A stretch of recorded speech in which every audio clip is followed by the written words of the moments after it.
అంటే ఈ పాట మీకు చెప్తున్నారంటే సిచ్యువేషన్ చెప్తుంటారు కదా, ఏ సిచ్యువేషన్లో వస్తుందని మీకు చెప్పారు ఇదంతా? సిచ్యువేషన్ పరంగా ఒక ఒక చెప్పాను కదా, ఒక పల్లెల్లో పెరిగే అంటే ప్రపంచం నాగరికత ఉన్న ప్రపంచమే, కాకపోతే పల్లెటూరులో రూరల్గా ఉండే ఒక ప్రాంతం నుంచి వచ్చే ఒక అబ్బాయికి ఒక అమ్మాయి కనిపిస్తుంది. కనిపించినప్పుడు అవతల వ్యక్తి కూడా అతను సున్నితమైన అప్పట్లో చదువుకున్నవాడు కాదు, అప్పట్లో ఏదో ఇంకేదో బిజినెస్ మ్యాన్ అలాంటివి కాదు, ఒక ఒక ఒక బండవాడు మొండివాడు, ఒక రఫ్గా ఉండే వ్యక్తికి ఒక అమ్మాయి కనిపించగానే ఏం ఫీలింగ్ వచ్చిందో, ఏం ఫీలింగ్ వస్తుందో ఆ భాష కూడా అదే పాట. అలా చెప్పారు సిచ్యువేషన్. అంటే ఇక్కడ అమ్మాయిని వర్ణిస్తూ పాడాడు కాబట్టి అమ్మాయికి కూడా అదే ఒక విలేజ్ టైప్ ఉండే విధంగా అని చెప్పారా, లేకపోతే మీకు ఎట్లా? అంతే అంతే. అమ్మాయి కూడా అక్కడ దగ్గర ప్రాంతం, అంటే ఆ ప్రాంతం దగ్గర ఉన్న అమ్మాయే. ఇప్పుడు మనకి ఎదురుగుండా పల్లెటూరులో కనిపించాలంటే ఏ నడకదారిలోనో లేకపోతే ఏదో అలాంటి దగ్గర అంటే ఎందుకంటే యాక్చువల్ నాకు కథ తెలియదు, స్టోరీ నాకు ఐడియా లేదు. ఆయన చెప్పిందంటే ఒక అమ్మాయిని చూస్తాడు అంతే, ఎక్కడ చూస్తాడు అన్నది కూడా చెప్పలేదు నాకు. నేనేదో ఊహించుకొని రాసిందే. సరే ఎక్కడో చూశాడు, లేకపోతే సంతకి వెళ్ళినప్పుడు, అంటే వాళ్ళకి ఉంటాయి కదా పల్లెటూరులో సంతలు ఉన్నప్పుడు ఉంటాయి, అలాంటి వాడి దగ్గర చూశాడు ఏమో, అలాంటి దగ్గర చూసినప్పుడు అతని తాలూకా ఆ రఫ్ ఏ లాంగ్వేజ్ ఏది ఉంటుందో అది పెట్టి పాడేస్తాడనమాట. అదొక ప్రేమ పాటలాగా అది కూడా. ఇప్పుడు మీకు సిచ్యువేషన్ చెప్పినప్పుడు ఆ ట్యూన్ విన్నప్పుడు మీకు వెంటనే థాట్స్ వచ్చినాయా ఈ లిరిక్స్ అన్నీ, లేకపోతే టైం తీసుకున్నారా?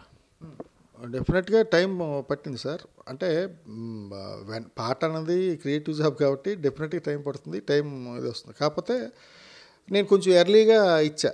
అంటే పాట యాక్చువల్గా చెప్పాలంటే 3 రోజుల్లోనే రాశా పాట. పల్లవి 2 చరణాలు ఏవో రాశాను.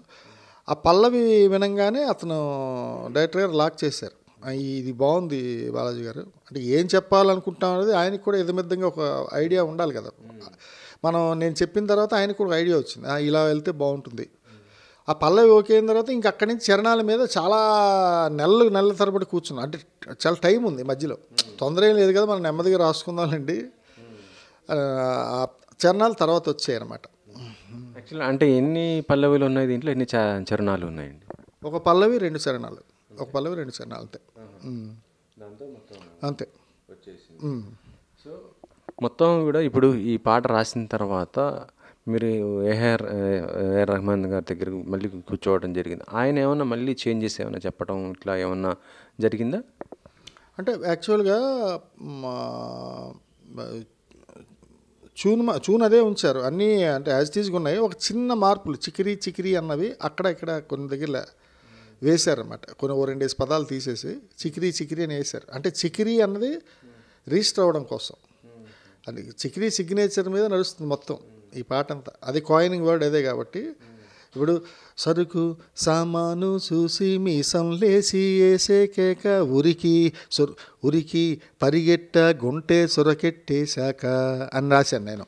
అంటే ఆ ఉరికి పరిగెట్ట తీసి చికిరి గుంటె సొరకెట్టేశాక అని రాశాను.